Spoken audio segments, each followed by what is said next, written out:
Sure my volume is all the way up. All right, y'all. Welcome to Making the Case. I'm so excited to see our room filling up. I pray that everything is going well for everybody. For my law students who are just getting back in law school, congratulations, you survived. It's going to be good. To my aspiring lawyers who are about to take the LSAT tomorrow and this weekend, fam, we praying for you. We're praying for you, okay? We hear your concerns. I definitely have seen it in my text. We're praying for you. As our room fills up, I'm so excited to have you guys here today. As our room fills up, let us know where you're viewing our session from. I see so many amazing people here. I see my man Javon. I see my girl Nichelle. I see Julie. I see DC. What's going on, man? I see Dr. Christy Rich. Dr. Christy Rich, I'm still waiting for your voicemail, sis. And so as our room fills up, I want to, again, send nothing but prayers and blessings to you guys wherever you are in your journey. For you guys who are the first time here listening to us, my name is Anthony. I'm the founder of Becoming JD, and our goal, our purpose is to help you guys navigate and manifest your lawyer's dreams. And we had a phenomenal guest last week. I see she's already here in the chat. Make sure you guys go to My Professional Life. Go to her Instagram and check out part 2 of her review of the JD Next for you guys who may have questions. We got New Orleans in the house. We got Chi-Town in the house. We got Mississippi holding it down. Houston, Franny, what's good, sis? Tamara, what's good, fam? How we doing? What's going on? Answer ADM. And so, nevertheless, wherever we are in this journey, man, realize that those challenges that you're encountering are not meant to break you. They're meant to grow you. Dr. Chris, do you hear that? Those challenges that we go through, when it goes to the bar, when it goes to the LSAT, when it goes to any part of the journey that we're on, y'all, it is here to grow us, not to break us, okay? And so tonight, as you guys know, we have an amazing guest who's going to be on to tell her amazing story, Attorney Angelique. I'm excited. What's going on, Brown Bridget? What's going on, Uche JD? So as our room fills up, one of the things, Angelique's here. One of the promises that I always make to you guys, I want this to be an experience where you guys get your answers answered, where you get your questions answered. Wherever you are in your journey, I want to make sure that you come away from our sessions fed and with a clear picture in regards to what you need to do. I just don't want this to be a spectator sport. I want it to be something that you're able to get something from. So feel free wherever you are with your journey. What's going on, Nancy? You know I'm going to call you out. It's all love. Nikita, I'm sure you're coming through too. But wherever you are in this journey, I want to make sure that you guys have a question, fill our chat box up so you guys are able to get clarity. What's going on, Chelsea? What's going on, Sammy? I see you guys coming through to the room. And so let's go ahead and get Attorney Angelique on. And we're going to make sure and fill this chat box up. Going on, Fresh Press 21. I ain't seen you in a minute, fam. And as we're waiting for Angelique to join, I also want to make sure and give you guys his attention to the tribe. Wherever you are in your journey, we have the tribe for you. So if you got LSAT prep, we got that free 99. Join that. We got we also got the JD ain't got nothing on me. That's the LSAT. So join the tribe to get some help. And without further ado, what's going on, Attorney Angelique? What's good, sis? Well, how are you? I am blessed. I'm so excited. I remember I had featured you in a couple of your other sisters-in-law a mile back ago.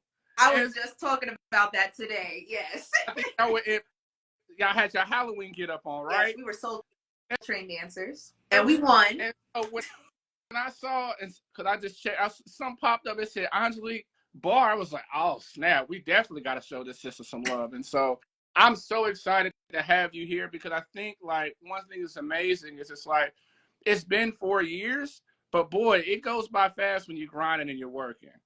It truly does. Like it feels like yesterday that I got accepted into Washburn and that I went to orientation week, and time absolutely flew. So stay at it, guys. Time flies. You may feel like forever once you're in the school, but you're going to be great. Everything's going to work out. All right, so we got a lot to jump into because we're really trying to put people on game. I think one of the things that I think about for you, and I even saw people write about it in the comments, it's like it comes down to work ethic and resilience. And sis, you had that in spades. So go ahead and tell people a little bit about your story. And of course, I'll try not to interrupt too many times.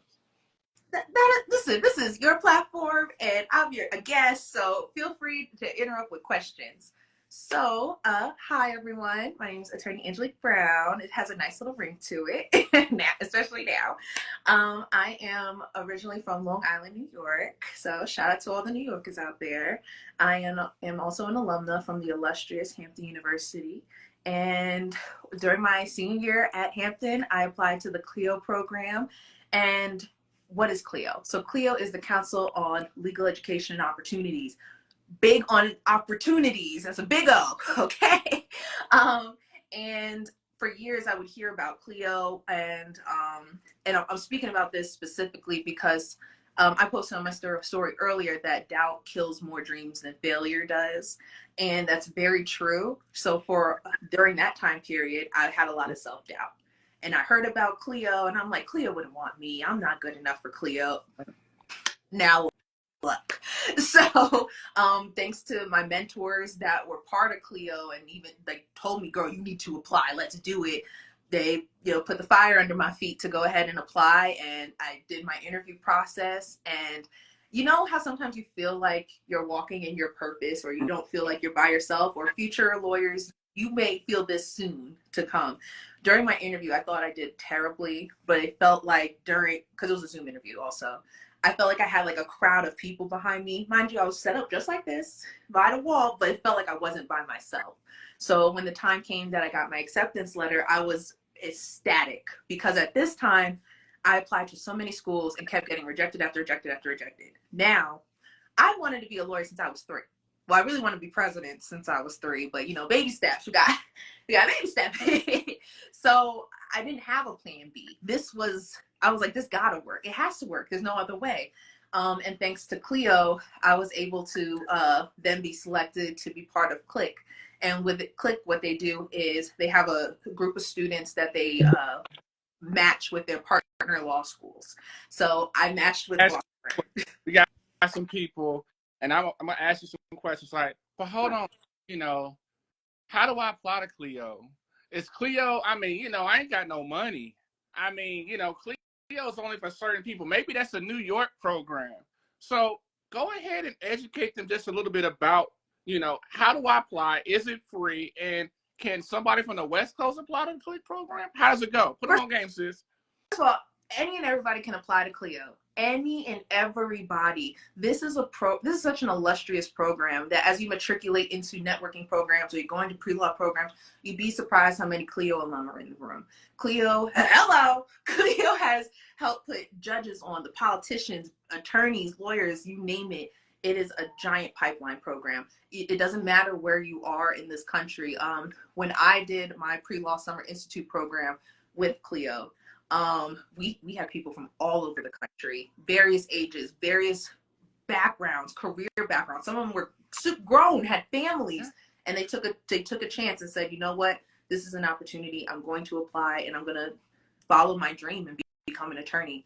Even if this wasn't your first career, you would be surprised. Washburn, plug for Washburn real quick, is an amazing school, especially if this was not your first career and you have a family. They work with you. So keep that in mind. So I'm going to call some people out of all love. So Nancy, Sawaki, I need y'all to sign up for CLEO. Angelique just told you it's free $99 and it's going to help you regardless wherever you are on your journey. All right, so I had to get that plugged to them. And that's all love. Nikita, if you out there, I want the same thing for you. Toby, sis, that's one of your New Yorkers too. Toby, for CLEO right now. So go ahead. Immediately. And CLEO alum, let's donate. Let's keep this program going. Let's keep it going because it does nothing but amazing things. So once I got to CLEO, I had to pack my bags after like a couple weeks after graduation and head on to Baton Rouge because we were hosted by Southern University Law Center. And that was an amazing, amazing experience. So CLEO, when you get accepted, you participate in a pre-law summer institute for about a month. And so we were in Baton Rouge, Louisiana, and Southern University working our butts off. And they give you a crash course as to what to expect with law school. So we were taking contracts class, we were doing legal writing, we were learning about torts. And at the end of it, you do have an exam. And you got to study and prepare like it's an actual real exam. You get a report card at the end of it. You get your grades. And And they also plug field trips in between. So we got to go to Angola State Penitentiary too. So, and that was wild. It's in the memoir. I'll put it in my memoir. Read about it. And the friends I've made through CLEO were amazing. We're still in contact to this day. Everyone's doing so well. And it feels just like yesterday that we were all in Louisiana just trying to make it and also have a little bit of fun at the same time. So even, and also, which was another little blessing, while I was in CLEO and going through the courses, they also have other partner law schools that they brought on so you can interview with as well. So it's crazy how I went from having no acceptances to walking out of CLEO, and I had several from like Penn State Dickinson, Southern University Law Center in itself, Washburn in itself. But ultimately I decided to stay with Washburn, and that decision was an amazing decision. So me and 3 other people, we went on over to Kansas for the first time ever in life. We not check that out, y'all. So listen, man, I want you guys to be able to understand the level of open-mindedness you have to have on your journey. Now, we would love for the pathway to be paved easy. Well, I'm sure Angelique was, where my easy button at, you know? But nevertheless, sometimes your journey is going to take you different places. So I want you guys to make sure. So she signed up for CLEO and was able to participate in their program where they were able to kind of have a prove it summer. And in that prove it summer, now, I also put them on game as everybody that went to the program didn't get into law school. So you have a prove it summer. And in that prove it summer, it gives you an opportunity. And how much did you have to pay for this program, sis? I was blessed to have my tuition covered by my scholarship program. So as of right now, I do not remember exactly how much it costs, but they have a website. You better go check out that website where all that information is right there. So it's CLEOScholars.com, y'all. Make sure to check it out. And someone could put it in the comments. I'd greatly appreciate it. But I just want you guys to understand. So sis went from the big city lights of New York, got some Southern seasoning down in Baton Rouge, right? And then, hold on, Black people live in Kansas? Go ahead. Yes, they do. Yes. Okay, because a lot of us, I want people to understand the importance of being open-minded. I know that we like our chocolate cities. It makes us feel comfortable. But sometimes when we limit ourselves to chocolate cities, we also miss out on blessing and other opportunities. And so I'm sure your family like, you going where? Absolutely. So it's so funny. So my flashback to my sophomore year of college, and I see she's in the room. Hi, Miss Mahoney. Hey, girl. So Miss Mahoney that's my auntie for real, y'all. So she is in charge of the Fred Schaufield Scholarship Program, and she always made sure that she put all of the students in that program onto opportunities, whether it's conferences, whether it's networking events, whether it's resume prep. She did all of that. So she took a group of us to go to, at this time it was Columbia University in New York, to do a Black and Hispanic pre-law summit. And there was a panel of students, and they talked about the Midwest. How I know y'all want to stay on the East Coast, but if you listen, they're gonna pay in the Midwest if you want to do what you need to do. And I was sitting there like, I'm not going to the Midwest. So, oh well, that's cute. Well, man plans and God laughs, and he sent my butt to Kansas. Okay. And it was an easier transition because I had family out in Kansas and Colorado. So, you know, I was a little nervous about the decision. My first day, I definitely cried the whole day. Like, I'm so far from home and I don't know where my friends are. Just dramatics. And then you get over it as you matriculate and you get used to things. But, you know, there's multiple ways to skin a cat. And if you can't get an opportunity through the front door, there's the back door, the kitchen window, the garage, the back door. I'm a firm believer in that. Let me tell you right now, my LSAT score was garbage. It was the highest was a 141. And they still. Say that again. So, hold on. You had a 141, but you did the CLEO program. And you got multiple options. You had an option to choose where you wanted to go to law school. Mm-hmm. But everybody out there understand that. But my LSAT. Now, man, if that hustle is on 100, we can find a way. Here go the proof right here. one thing about it, people always remember how you treat them. They may not remember what you said, but they remember how you made them feel. So it's important now that you're gaining these connections. So, because one day you're going to need a letter of recommendation, and also work your butt off while you can, especially when it comes to your grades. Because for me, I wasn't a great test taker. Also, didn't know I had ADHD until it was time to take the bar again. We'll get into that. We'll get into that. So I'm over here thinking I just can't take a test and that, oh my gosh, life is hard. And I had to retake the LSAT again and I still didn't get a great score. And this is why I'm not getting into school. What's for you is for you. It's going to come when it's going to come. Say that one more time, please. What's for you is for you. And it's going to come at the time that it is supposed to. Don't look about where everyone else is. My friends were getting accepted to Howard Law and I was in my feelings because they knew where they were going to go after we graduated from Hampton. I was like, I hope I don't know where I'm going to be, but everything worked out. I just kept pushing because I truly believe this isn't it. This isn't going to be how my story goes. That don't even make sense. So you do have to be open-minded when it comes to where you're going to be. Sometimes you might end up in a place you never saw yourself, but I say it all the time, and it's so annoying when it's applicable, but there's no growth in being comfortable at all. We hate that phrase, but it's like, yeah, damn. It's so true. So I found myself in Kansas in the Midwest, and I didn't know how to feel about it at first, but I was like, you know what? I had to talk with the Lord. I'm like, all right, it's going to be me and you. I was here for a reason. Right. Exactly. It's God's time. So I made it work, and I don't regret going to Kansas. Kansas was very good to me overall. I made great friends over there. I was even put into a position to where I was nominated by the mayor of Topeka to serve as a city commissioner, on the Human Relations Commission.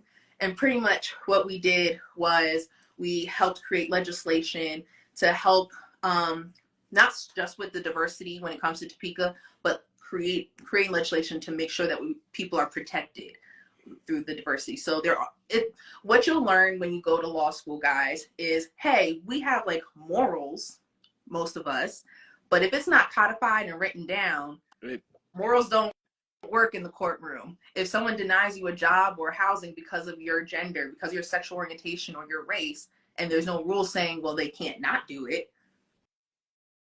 kind of sucks to suck. So that's what the commission worked on. And my friend Will Nager was able to, he took years to get it done, but he was able to put pen to paper and make it work. And so the ordinance existed in Topeka through that commission. So that never would have happened had I not gone to Kansas and just put myself out there to just try something. Yeah. I just want to make sure we got new people joining us. Laurel may be like, who's this person? This is Attorney Angelique. Sis went from New York to Baton Rouge to Kansas and is now doing the damn thing. I want you guys to see this is the power and the benefit of having an open mind. If we oftentimes stay isolated in our comfort zones, which is a major thing that Angelique just said, then how are we going to make change happen in other, what I call non-chocolate cities? If we want things to be more comfortable and welcoming, let's say, not just in Topeka, let's also think about South Dakota Law School, Montana Law School, all places where we oftentimes are reluctant to go to because we're like, we going to go there? Huh? Where we at? But the only way we are able to provide that safe space, maybe that's you. Maybe you are that person that comes in that place. Because last time I checked, where'd you get licensed at, sis? Because I think you Kansas is for life now. And soon to be, but so I live in Colorado now. I am a deputy district attorney over here, and I am working on getting my Colorado license. It's in the process. So what's better than one law license? Two. Okay. So it's just crazy. Like, did I see myself ending up in Colorado? Not 100%, not pre-2020, but it happened. So how that even happened. So now 2020, we're in law school. COVID happens. What we thought would be, a couple days or a couple weeks and then we'll be back to normal was not the case. I was living on campus. I had to pack half my stuff up and go to Colorado with my aunt to live with my aunt and uncle for what we then thought would be a couple weeks. And as soon as I sat on that couch, got an email saying, hey, y'all got to clear everything out by the end of the week. This is bad. We're shutting everything down. So I had to go back to Topeka to then go back to Colorado. That's an 8-hour drive. And right, perfect ideal weather. Yeah, but you know what? Another beautiful thing about Washburn, the staff, the faculty and staff genuinely care about you. So the whole time I'm getting calls from the deans of the school just checking on me, making sure that I'm good on the road. Hey, when did we let the housing know that you're coming? So they're expecting you. Your stuff is fine. Don't even worry about it. What other school's going Never to do heard of that? that. Okay. Most schools are like, did you pay your money? Okay, you figure it out. Washburn. Move your stuff out. Your class is about to be taken down.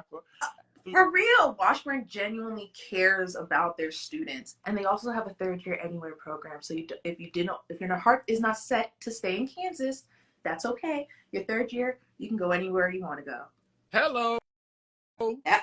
Your third year, you can go anywhere you want to go. You got that, Anthony. You got the Anthony Mercer. You got it. It's Kiki.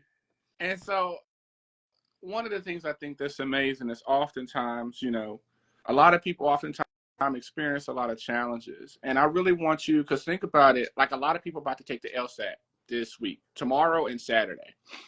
And I really want you to tell them about like your experience of, when you took your LSAT, you got your score, it wasn't what you wanted, but how did you be able to rebuild that confidence? Because a lot of people just like, I'm done.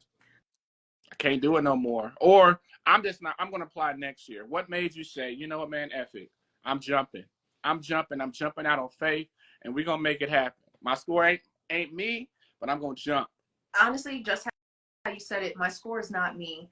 And I always have this mindset of, okay, that's what you do for everyone else, but I'm different. Watch this. Like, if I can't wow them with my score, I can wow them with my personality and through my personal statement, through my diversity statements, through my letters of recommendation. You can tell the person I am. So I'm a Taurus, so I'm stubborn. So you can't tell me no. I don't accept no as an answer unless I tell myself no, and I rarely do that. So I just always had a belief that, it might not be this, it doesn't look like how I want it to look, but there's no way this is the end of my story. There's no way. There's no possible way. But sometimes you also have to get out your own way. So do not talk yourself out of applying because you don't like your LSAT score. Once you get accepted, nobody cares about what your LSAT score is. If someone's asking you what your LSAT score is, walk away. They're weird because it doesn't mean anything. It does not. You're not learning anything for law school. It's not gonna help you in bar prep. It's just one of these things that you have to do to get to It's law just school. the rites of passage, you guys. It really is Right? just I passage. hate, And as I like to call, but it's something I feel like I tell people, well, you just got to survive it. yeah. And after you survive it, it's just a stepping stone that, you'll later roll your eyes at to think about, man, I had to go through that crap. But it's just a stepping stone. And so I want you guys to fill the chat box up with questions, because I know one of the things I want to know is just like, for example, how did you go about, what was your application process like? I mean, you're a New Yorker. So was it like, I'm staying up north? Or was it like, you know what, man, I may apply a little here? How did you find schools that you could be able to try to get accepted to?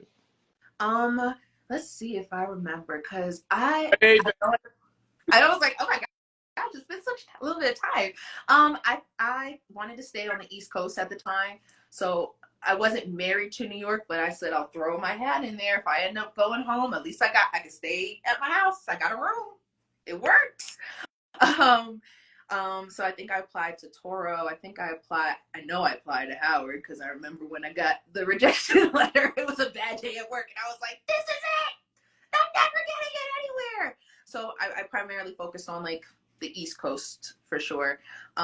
So when that didn't work out, CLEO came to the rescue for sure. Like literally like I got the email, said congratulations, and I had to give it to my friend. I'm like, I can't read anymore. I don't know what this says. I can't. And she had to read it to me that I got accepted and where I'm gonna go, and I'm gonna be gone for a month in July, but it's gonna be great. It's gonna be life changing, and no lies were told. all in. And one of the things I wonder, like for you, because especially think about it, like you had to make a pretty quick choice about either Washburn or Southern. And you could take us through that process of how you made your decision, because it was comfortable to be able to be at Southern. I know the admissions people at Southern, boy, I love them like family. But what were you looking for at Washburn? It was just like, okay, this is comfort. Because I think a lot of people out there, you know, they don't know what to look for in order to find out this is a good place. They just go to the website and be like, I don't see none of us. Let me go somewhere else. One, I highly encourage campus visits, and I say that, and I definitely wasn't able to do that because while I was applying, I was still going through my year of college, so writing a thesis and getting ready for final exams and stuff that was a lot. So that's why originally my choices were the East Coast. I'm like, I'm familiar with New York. If I have to go to DC, okay, my college is like an hour and some change away from DC. That's not crazy. I'll know some people over there. So I went to places that I knew I was applying to places I knew I had folks over there for. So let's see. What to look for, why I chose Washburn. It was so with Click, it was a group of us that were assigned to go to Washburn originally. So when I was accepted to some of these other schools, I was telling them, listen, guys, I don't know about Kansas because I might stay over here or I might go to Penn State Dickinson. And it was my friend Ginter really that would say, girl, you better come to Kansas with us. We are a group. We were assigned as a group. And that's the other thing, too, with Click, when you're assigned as a group, I think even, was it after CLEO, we still did Zoom meetings with us and at the time, one of the deans of Washburn. So he was teaching us how to brief a case, too. And when you go through law school, you learn about the hairy hand case. That's the first case you're going to learn about in your torts class. So we were still like preparing. And I'm so happy that she talked me into staying because the friendship that I have with that group and even the people that I met at Washburn, some of my greatest friends. And we've held each other down through the good, the bad, and the ugly. And even when we were like, we deserve an A, we made sure we held each other down and gave each other support. So I lucked out ultimately when it came to that process. Yeah, they talked me into coming to Washburn. When I got off the plane from New York to Kansas City, I was like, are you serious? I could have been in Louisiana. But you get over it. And ultimately, best decision I could have made. That school is amazing. And I don't know if I would have been as successful had I been in somewhere else. And so what you guys hope you're able to get from what Angelique is telling, it's like the importance of community. One of the things that I love about a lot of different schools is that you have to be able to get that sense is this is a place where you're going to be welcomed and received. And it's not going to be based off of rankings. It's not going to be based off of tiers. So much of that valuable information, if you're not able to go visit schools, is maybe, we use Instagram, I tell people, to shoot shots, to get shoes, to get bundles, to get things like that, to find out what Cat Williams said next. But also we could be able to utilize Instagram as a way to reach out to some of these BALSA organizations, reaching out to the presidents and finding out information. And I know one of the things, like one of the reasons I wanted you guys to be able to hear Angelique is because where she came from school-wise, you could learn about the school. Because I jokingly tell people, I said, Angelique, I made a list of schools. I said, law schools that you haven't heard of before. And Washburn was on the list. And I want people to have an open mind, because I would never forget this, Angelique. The Law School Admissions Council president, she said one of the largest reasons she said that she believes why people of color don't get into law school is because they're applying to the wrong school. Yes. And I was like, wow. And I was just like, that is so real. There's 197 schools, you guys. And if we have an open mind, maybe we can find ourselves in Rhode Island. Maybe we'll find ourselves somewhere else. And of course, our friends, family, and kinfolk would be like, where the hell are you going? And he said, I'm dreaming. And I'm going to live my dream wherever it's going to be. And I just want you guys you see Angelique, she's just been dreaming. And it's cheaper. Already ready in 2 states, y'all, like two. And so I want you to see, because one of the reasons Angelique made this platform, we wanted to normalize the struggle, because a lot of people right now are struggling. They're struggling with the LSAT. They may have got the rejection letter, or they're on the reapplication tour. and that voice in that head, you know, everybody on this chat, we done heard that voice telling us, man, just go ahead and quit. Let's do something else. This ain't for you. It was meant to be. God would have made it easy. And so I want to know, like, how do you deal with self-doubt? Because there's an amazing sister, there's an amazing brother out there right now who's battling right now, that's on the cusp of giving up. Oh, wow. How do I deal with self-doubt? One, talk to the lady, you know, and so that means talk to a licensed professional, and because it comes from somewhere. Oftentimes it stems from your childhood. Because as kids at first, you're fearless. You're not scared of anything. You just go and do it. But at some point, something happened that probably didn't go your way. Or you were finally told no and it just never sat right. Like something could have happened. And now all these extra thoughts and the anxieties coming into your head. Don't believe them. Don't believe the voices. That's just extra. I think Diana Ross said it best. You have negative thoughts and you have positive thoughts. You have to choose which one you're going to give energy to. So if you believe in your heart that you're going to be successful, or that you want to be a lawyer, you want to be the next, I was about to say Faircon, that's not the right thing I was trying to say. No, but the next big trial attorney, you're trying to be Judge Mathis, you're trying to be on the Supreme Court bench. You have to believe that that's going to happen and speak it into existence, and you have to walk in the steps of that happening. So it's one thing to keep saying it, but you also have to do the work yourself, and it's going to be uncomfortable. You're going to be by yourself a lot, because more often than not, you're probably going to be the first person in your family to do this. There's no one holding your hand to guide you. But all the more reason, as you said earlier, look at these schools. When I was the BALSA president, several people were reaching out to me that were interested in Washburn. Or my 3-0 year at Washburn, I did a series called Belonging for LSAT. So if it's still out there, check me out. But I talk about that whole the transition, and even my first semester, I was on academic probation. I've always been a great student. So I've never in my life experienced that. So that rocked my world, because I came into my first year thinking I rocked CLEO. I got A's. They all said I should be on moot court, this, that, and the third. So watch out, Kansas, here I come.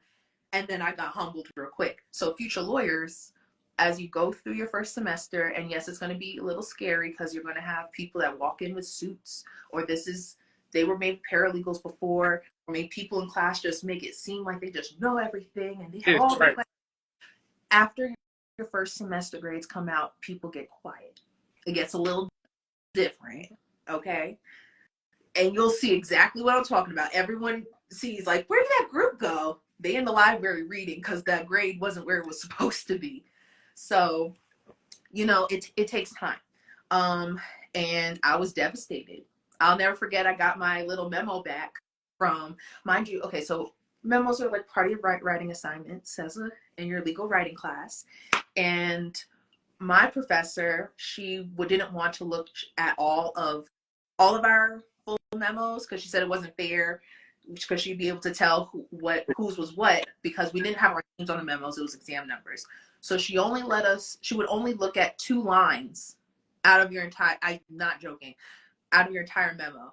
So me, like, this one, I don't know. So my friends got their grades back, and they're like, oh, I scored above the curve. Da-da-da-da-da. I looked at mine and I just closed it. I said, nope, wow, that's wretched. And it was humbling. Then COVID happened. So second semester we went pass fail. So the good thing is my grades couldn't go down. The bad thing is they couldn't go up. So year 1L summer, you're supposed to be applying to stuff. Well, not the summer. You're supposed to be applying for stuff during the school year. So for the first time in my life, I'm getting rejected from things because of my grades. Like amazing programs. And I'm like, I got this. Like, wait till they see me. I'm not my grades. And then it's like, oh, well, a 1 point something GPA isn't hot. So no, they're not going to take you. So my stuff didn't count until my first semester of second year.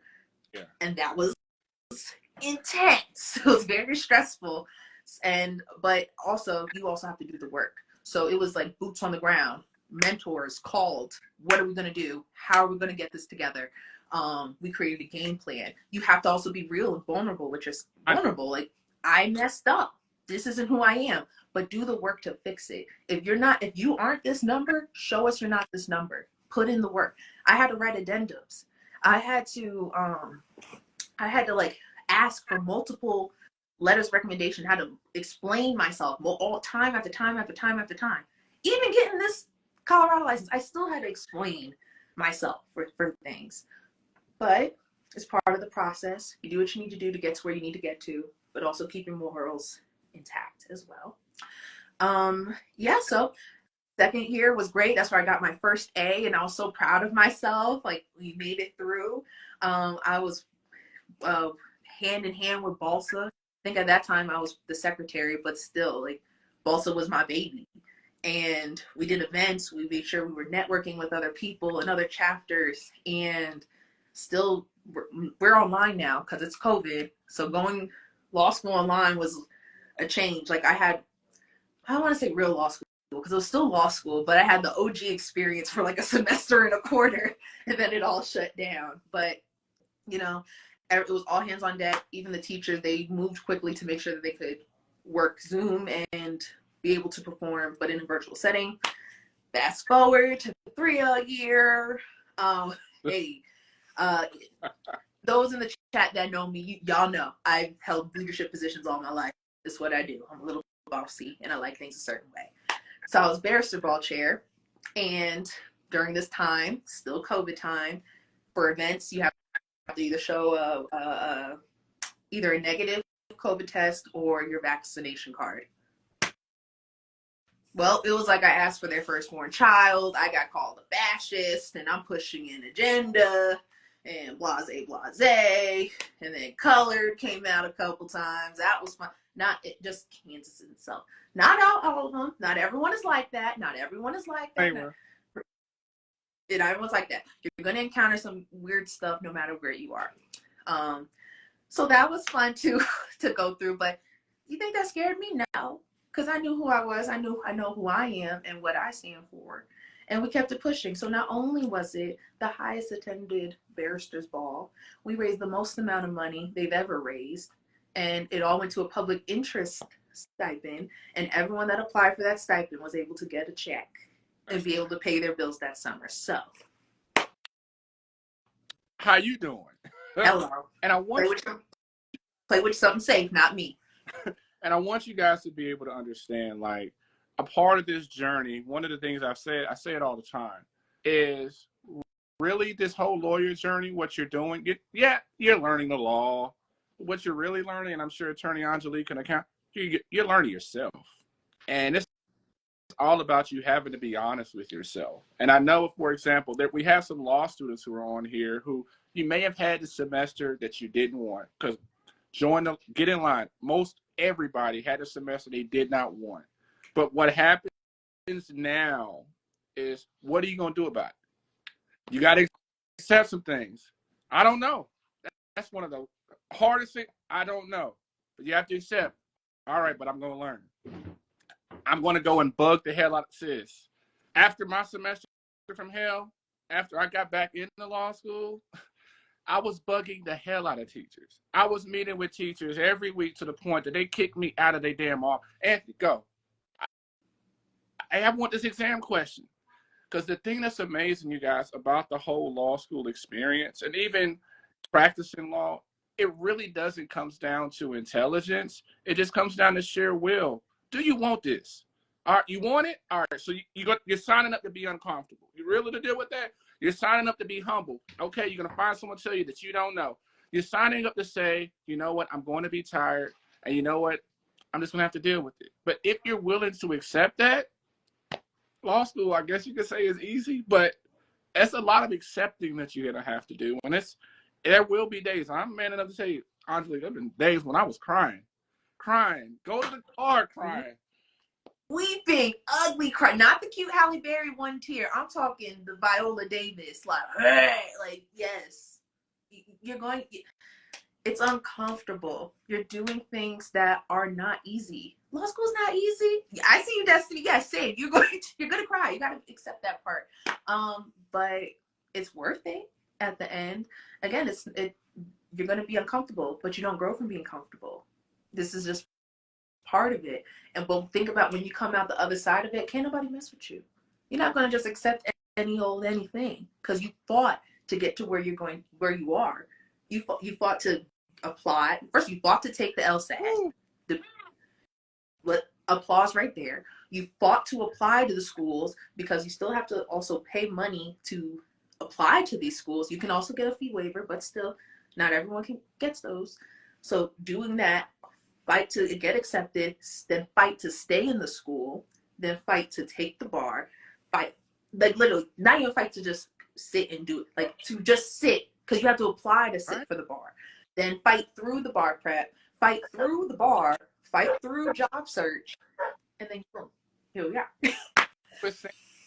You know what it made me think about? It's gonna sound corny, it may age me. It made me think about Color Purple, that line that Oprah said, "All my life, I had to fight." Yeah. And so for you guys who are studying for the LSAT, retaking it, realize you just getting ready. You're just getting ready to get ready to fight. The LSAT is prepping you to be able to live outside of your comfort zone. Because one of the things that I think of, that you can think about, sis, is think about like this, right? Imagine how was it, just to put people on game, how it is. Because the LSAT it's about growing you. Because then Alexandra, when you get to law school, tell me, Angelique, how was it for you after finals? I mean, you tired and exhausted, but immediately after finals, what's your mind be like? I was like, God, it's great. I'm done. Where are the drinks at? Let's go get marks, y'all. Let's go. Because what's done is done. You already spent however many weeks studying, and once the test is done, one of our academic deans, Dean Marsha Griggs at the time now, she's no longer at Washburn, but when she was, she's amazing. She said it to me best, because I came in freaking out about my memo, because it wasn't printed out correctly, and my friends had to print it out for me.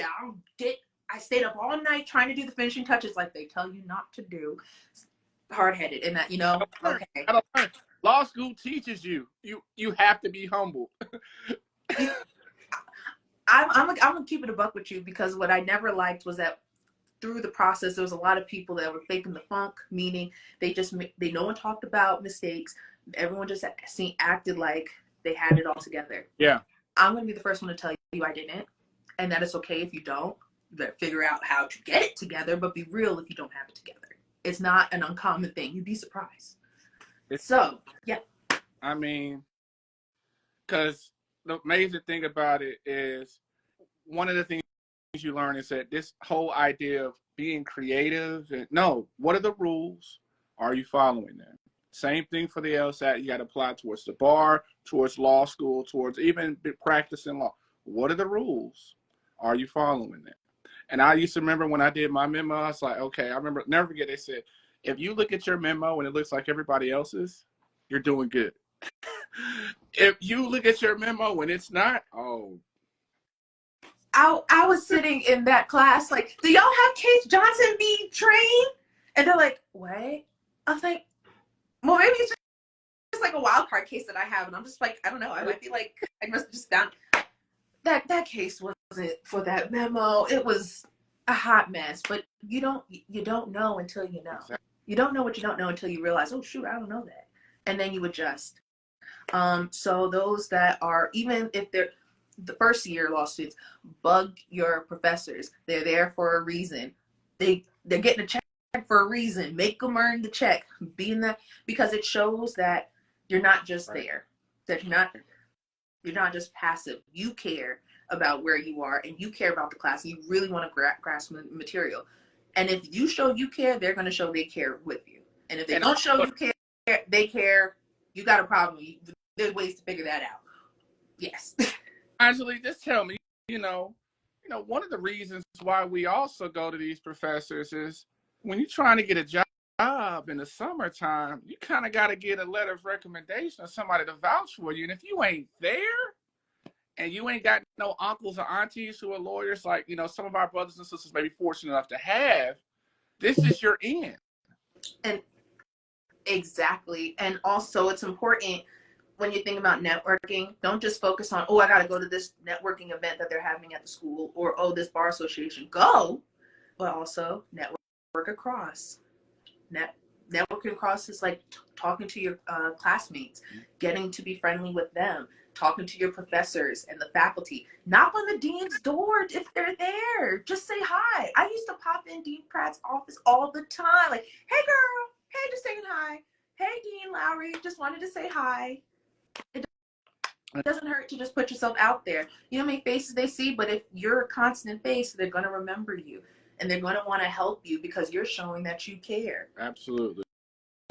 And one of the things that I just really want you to be able to talk to people about is, I just went blank. Dang, I had it in my head. I was about to say what it was, but I just went blank.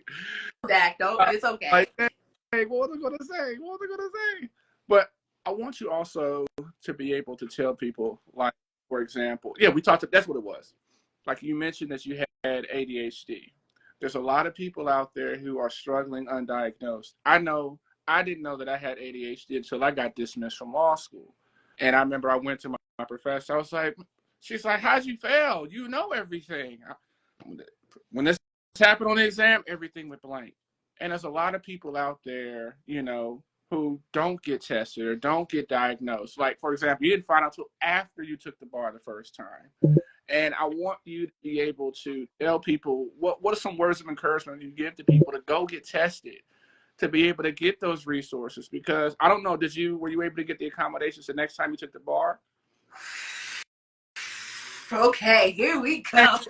So I would say this, looking at getting accommodations was always on the table. Like the resources were there. I never thought I didn't think I needed them. I always thought, let the people that actually need them use them. Like, maybe I'm a little lazy. Maybe I just need to buckle down more. Like, I'm smart. I know I'm smart. This is English. It's just English. I should be able to, I was so hard on myself. Like, I should be able to grasp all this. Baby, he was going through this undiagnosed ADHD, like just trying to make it, and you didn't even know. You just thought you were lazy. Especially with Black women, we're a very, very, very underdiagnosed population.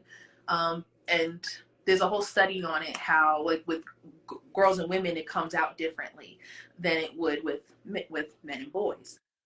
So it's very important to just, if they're offering you an accommodation, go get tested for it just to see.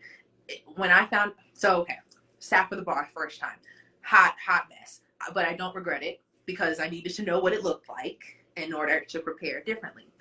And I sat in Kansas and I was working in Kansas City. Boom, boom, boom, boom. Didn't pass. Couldn't keep my job. Very sad.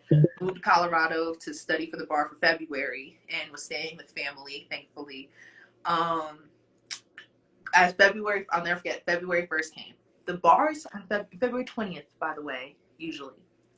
I turned in an assignment for a family law thing for review.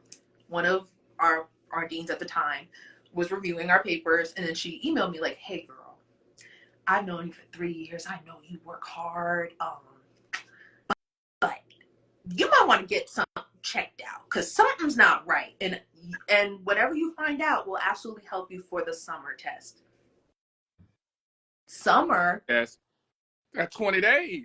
In 20 days? What are you talking about summer for? In my mind, I was going to be on the East Coast working in the summer, having a blast. So when she said summer, my whole world crashed and burned.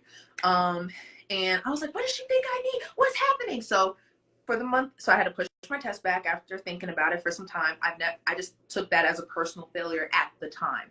Thank God I did that. It would have been a hot mess had I taken it in February, and we would not be talking. I promise we wouldn't. Fast forward to the month of March. Well, I was all depressed in February. Like, I would not leave my room at all. It was all bad. March came, time to get it together. Got a team of doctors, like literally ZocDoc.com to find doctors because I wasn't in my state. And I was about to turn 26 and had to hurry up before I got kicked off my mama insurance. Oh, okay. So hurry up. And did a diagnosis. So for those of you that think you may have it or want to check, ADHDonline.com. You do your assessment. It'll take a few hours, but you can always exit it and come back. And they have a professional to review your assessment, and then they'll give you your diagnosis paperwork and then resources for you. So check that out. Amazing. So, when I got my thing back saying you got ADHD, told my family, no one was shocked. Rude. Was I shocked? Not really, but I was like, dang, not me? Okay, I guess.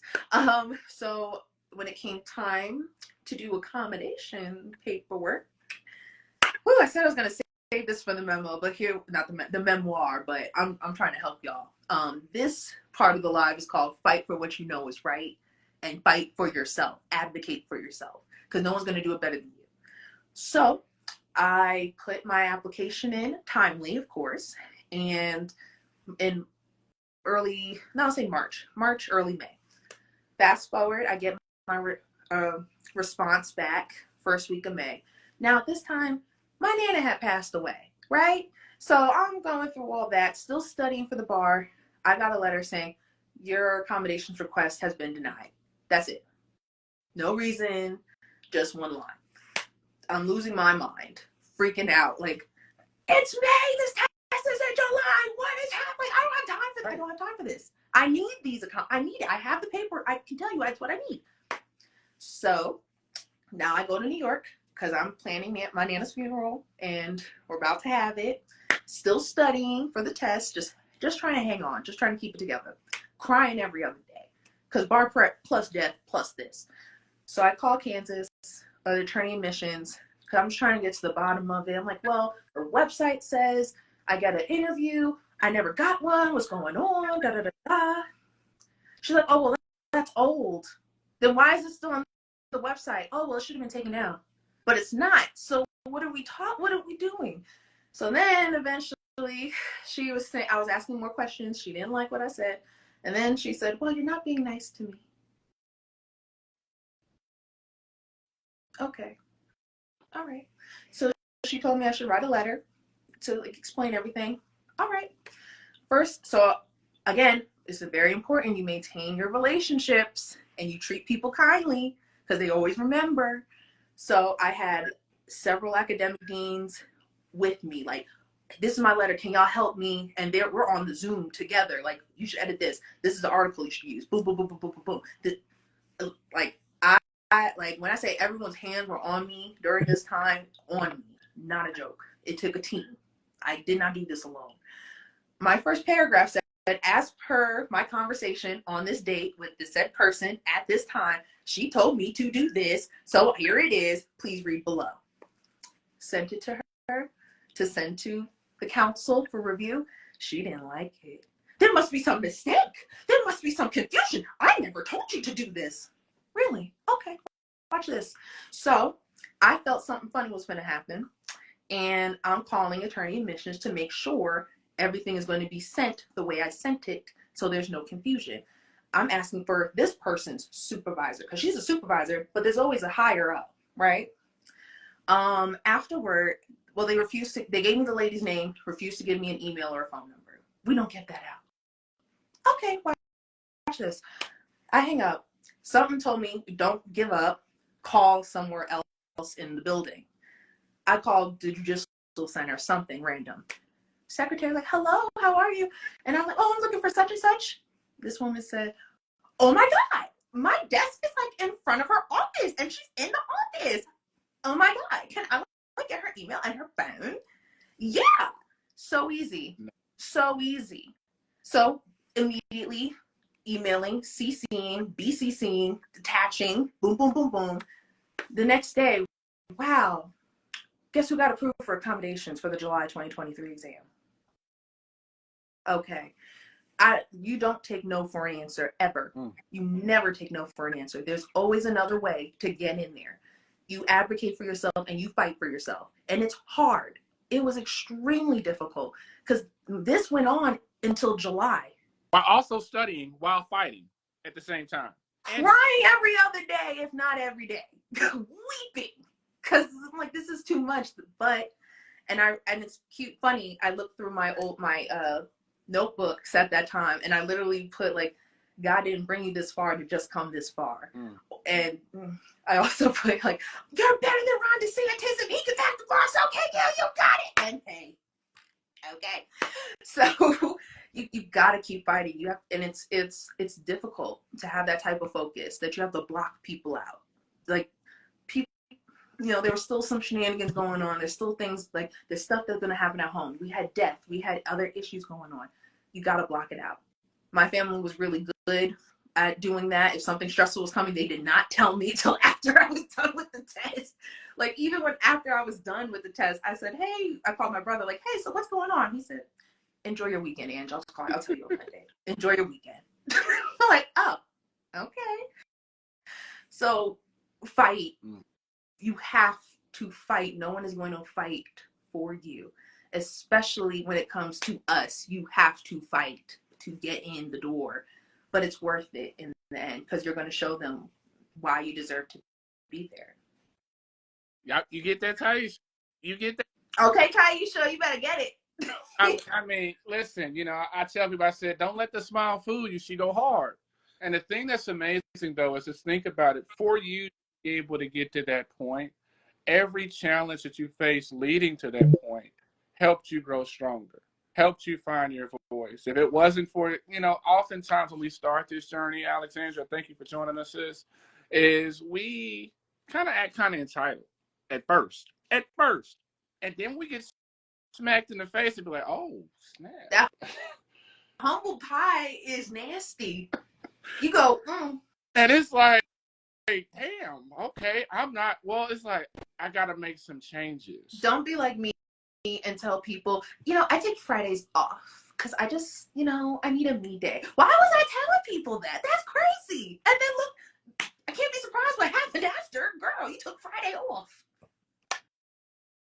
I mean, I jokingly tell people, Angelique, I said, we got that cute screenshot, Instagram pretty studying, the one in the coffee shop where we got our sweats on, we got our nice little mocha, look, got the picture. And then we got that real studying when you got the hoodie and the sweats on and you got papers everywhere. People didn't shower for days because with what time people are eating. So please eat. Please eat. Please take care of yourself. Please, because if you don't take care of yourself during finals, it's not going to work. Please take care of yourself. But I knew people that were not eating anything. They survived off of coffee for like 2 weeks. Don't do that. But that was their thing. Okay. Can't be me. But here we are. I mean, because like everything, and the thing is, it's like each obstacle makes you stronger for the next step. Because I just jokingly asked, I mean, think about it. Would the Angelique from Southern been advocating and covering herself like she did when she sat for the bar and advocated for the accommodations? Or would she have been like, or would she would have cursed somebody out? Because I promise I would have probably been one of the one that would have cursed somebody out at first. But now you realize it's like, no, this is just something I got that's keeping me from my blessing. I mean, and I love you, but I'm going to overcome you. And I'm going to smile at you. Show you nothing but kindness. You know what? Honestly, truly, my Nana, her name was Alpine Brown, God rest her soul. She didn't play. Like, those that know the Brown family know we do not play, especially when it comes to education, and you fight. Did I think, would I have fought? No, I think I still would have fought because I had to fight to even graduate undergrad. But I think I still would have fought. It just would have probably been a little differently. I might have accepted that no, maybe at some point, but having gone through the whole law school process and everything, I'm like, oh no, I'm a fighter and I worked too hard to get here. You're not about to tell me no when the time is right. And also to clarify, no, I was showering. I'm just saying there are people that didn't. I'm not going to put their business out there, but it's a thing. Yeah, for you guys out there that don't know, man, finals week for law school is something you've never seen before. People literally sleeping in the libraries. I'll never forget, I saw somebody had a pillow and blanket in the library. Library closes, and I'm like, people sleeping in their cars. Yes. Not because they didn't have nowhere else to sleep, but they didn't trust themselves to go home. So they would sleep in their cars and then go to the library as soon as it opened. I mean, it's next level. And so for you guys right now on the LSAT, it's just preparing you because your eyes, my eyes dropped. I was like, what the hell are they we doing? It's just, but your first year of law school is so important. We don't realize it as first gens until we trying to get a job. But everything is on those first year of law school, and it's just all about changing you. And the amazing thing is by your third year, you just, man, I'm just ready to graduate because you done figured out what you got to do to be successful. You know, you kind of just annoyed with the whole process. And so I see we got some people in the chat. Any of you guys got some questions, Brown? You guys got some questions? And I don't want to keep you too long. But let's see here. We had a lot. Somebody got watching from the Philippines. Okay. Hey, girl, how you doing, fam? And so I don't see many questions. I think people just really just please. And so one of the things I want to do as we close, I always want to give you guys an opportunity to give a closing word of encouragement. I know last week somebody prayed. Boy, it took me to church. But I want to give you the floor to give a closing word of encouragement for people who are about to take the LSAT tomorrow or this weekend, or to our law students who are going back, may I got on probation, who needs to get that encouraging word, because, you know, a lot of times we feel alone in that process. And I'll give you the floor, Okay. Angelique. Hey, I'm gonna do something that I've never done before. Okay, so, I look with all the pressure on how you did you hold yourself together after so many shortcomings? Prayer, you know, Justin, I prayed, but I get this. Okay, so everybody, close your eyes and think about this. What is that thing in your chest, that dream you've always had? And if there's no obstacle there, just focus on the dream, right? That thought, that idea that you have, that thing you want to create, that thing you want to become doesn't just come from nowhere. That idea was loaned to you by, in my mind, a higher being. And you only have a finite time on this planet. So who are you to have this dream and this idea, this thought, and not try to even do it? Who are you to allow other people, or to even allow yourself, to talk yourself out of doing it? That thought didn't come from nowhere. I didn't dream of making the iPhone. Steve Jobs did. I didn't dream of creating the Model Ford. Henry Ford did. But I dreamed of becoming an attorney. I dreamt of becoming a president one day, and it will happen. You'll see one day. Or my current little dream is to become a legal analyst / a legal consultant, and it's going to happen because I believe it, and I'm going to keep saying it until I see it, and I'm going to keep walking until I see it. So that thought, that dream, that desire that you have to keep going until you see it happening. But you have to do the work. You can't just say, "Oh, I'm gonna do it," and sit there. You can open your eyes now. Okay, we all have that person that we know, or those people we know that woulda, could, shoulda. I'm gonna, and then nothing happens. Yeah. You have to do it, and accept that there's going to be no's, there's going to be obstacles, but there's multiple ways to get in. You might not get in through that front door. There's the back, side, the kitchen, and the garage. There's a window. Use it. So just go. It's hard, but just put yourself out there. You only have life to live. Would you rather do it saying, I tried, I did it, and I made it? Or, it's what I always wanted to do, but I did something else. You don't want to live in that. You don't want to live in regret. Do it. Just do it. And, reach out to me. Use Anthony as a resource as well. Like, we're here because we want you to succeed. Again, I'm the first one to tell you, it's not perfect. I didn't do it in a pretty way. It's not easy, but it's possible. You can do it. Love that. It's not easy, but it's possible. Now, listen, man, one of the things that's been amazing is our community, our tribe continues to grow. And I want you guys to understand that I know on your journey at times it may feel like you're alone. Hell, we've been there. We felt by ourselves. But Attorney Angelique just told y'all. She said, holler at her, shoot her a DM. We're all here in the community to help each other. And one of the things that's amazing is it's not going to be no capping. Everybody's here to support each other.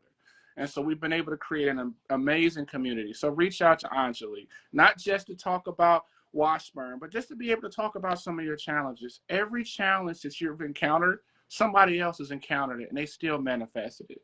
And by you hearing this story, I want you guys to realize you can become a lawyer. Angelique is the proof. Against all odds, you can make it. Does that mean you have to overcome some things? Yep. But you know what? Angelique said, well, damn, I'm worth it, and I'm going to make it happen. And now it's your turn to be able to do the same. Angelique, thank you so much for joining us tonight. And thank you so much for sharing your kind words. I'll send nothing but prayers and positive vibes your way. And I hope you guys out there preparing for the LSAT, starting law school for this upcoming term, continue to stay encouraged. We're here to help you and motivate you. You want to say anything else before we Well, close? thank you for having me. I really appreciate it. It feels like a full circle moment because I've been following you since my senior year of college. So when I got the invitation, I said, "Oh my gosh, wow!" So thank you for always just being so encouraging and providing these resources to all of these future lawyers out there, and to my future lawyers, especially those taking the LSAT. Good luck. You got it. You are not your LSAT score. Whatever that score is, I promise you we can work with it and you will get into a law school. I promise. So good luck, guys. All right, take care, you guys. Peace and blessings. We're out here praying for you and rooting for you. Thank you again, Angelique. And you guys continue to fight for your lawyer dreams. You're not alone. We're here to help you guys along the way. Thank you, Angelique. Bye.